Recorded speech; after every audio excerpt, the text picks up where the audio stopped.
Hello and welcome to the channel where we discuss medical topics and lifestyle. In today's video, we are talking about diverticulitis and the diet for diverticulitis. So this isn't a video about diverticular disease or diverticulosis.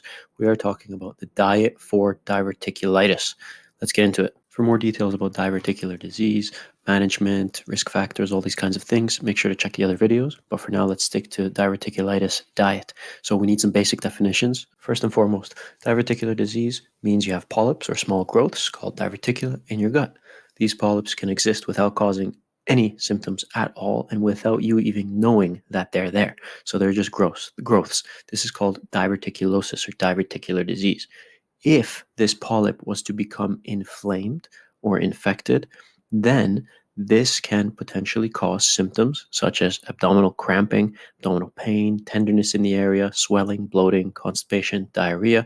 It can turn severe. You have to go visit your doctor, maybe even end up in the hospital. This is called diverticulitis. So, diverticular disease or diverticulosis and diverticulitis. And then the main question becomes, how can diet impact both? What is the treatment in terms of diet for diverticular disease and diverticulitis? Let's find out. There's a lot of interesting facts around this. As I said a second ago, diverticular disease, you can be asymptomatic. You don't even have to know you have it. Maybe it's picked up on a camera test, or maybe your stomach's upset and you went for a scan or something like that. So what happens in terms of diverticular disease? So you go and see your doctor, and what does the doctor actually say to you? Well, the priority then in terms of diet is to focus a little bit more on the prevention side of things, to prevent this from getting worse, to prevent it from occurring even in the first place, for example. And it's generally just a healthy lifestyle. So what can provoke it is a low water intake or fluid intake. So we need to bump up the amount of water we're drinking. We need to quit smoking. We need to exercise, manage our BMI, and we need to add a lot of fiber, eating a high fiber diet. So these are the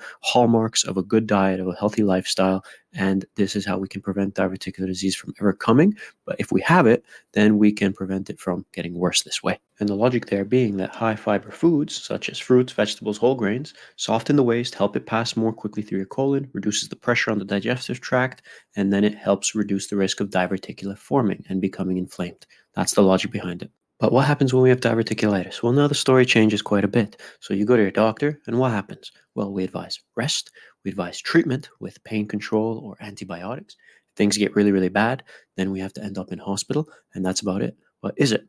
Now the question remains, what is the factor of diet on diverticulitis? So we spoke a lot about diet when it comes to diverticular disease, but what is diet doing to diverticulitis? How can diet be used to manage this?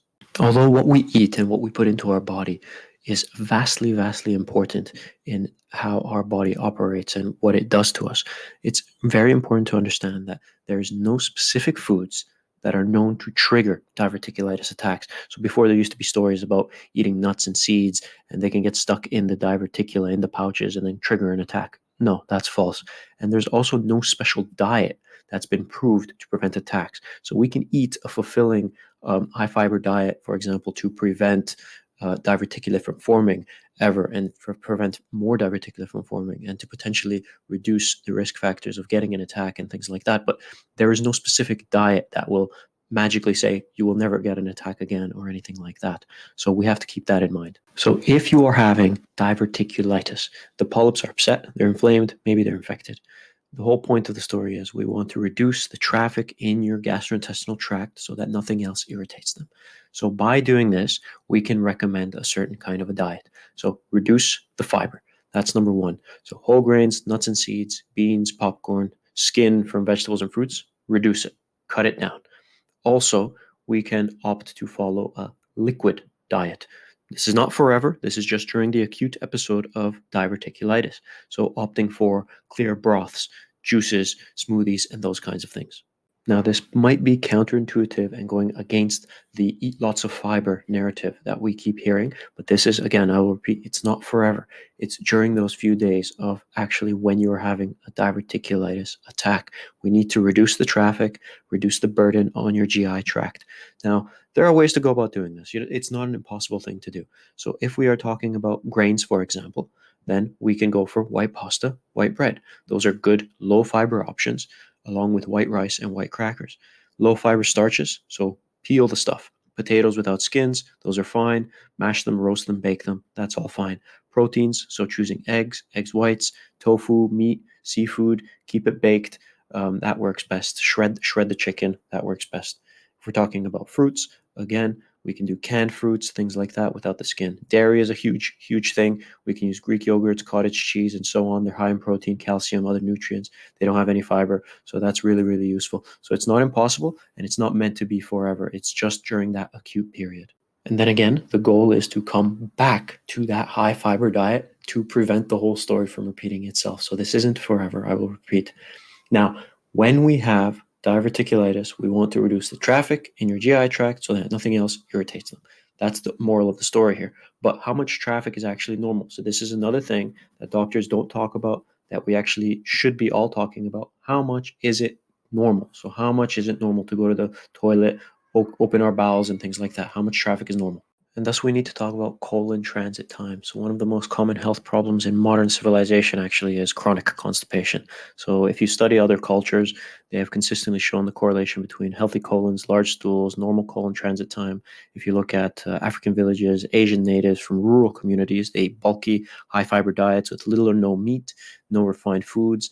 They're almost completely free of heart disease, atherosclerosis, cancer, things like that. We can talk about in another video, but the point of the story is that they have regular bowel motions. Now, the normal time to evacuate is in between 12 and 72 hours. There's many studies on this. It can vary a little bit, but generally speaking, you should be evacuating at that time. And if you're not, if it's too rapid, then there's poor absorption likely and something going on. If it's too slow, then it's suboptimal colon health and something else is going on. And we need to find that right balance. So if it's too rapid or too slow, ideally speak to your doctor, because a lot of the times we're not doing that. And we think that going to the toilet once a week is normal, when in fact it's not. So that's something we really need to keep in mind. And when we compare it and do the research and things like that, we are a chronically constipated civilization here in the Western world, and we need to address that very much. Way to address and test for colon transit time is if you eat some corn or beets, a moderate serving of it. You can even do activated charcoal capsules and observe their appearance in your stool to see what's going on there. So these are all things that we can do to check our colon transit time. I hope you enjoyed the video. This wasn't meant to be a video on talking about the broader things of diet for diverticular disease and things like that. This was only in the acute setting of diverticulitis, and something that many people might not know, because we have to actually opt for a lower fiber diet just for that acute period to try and manage it. Thanks for watching. Leave a comment in the section below, and we'll see you in the next video.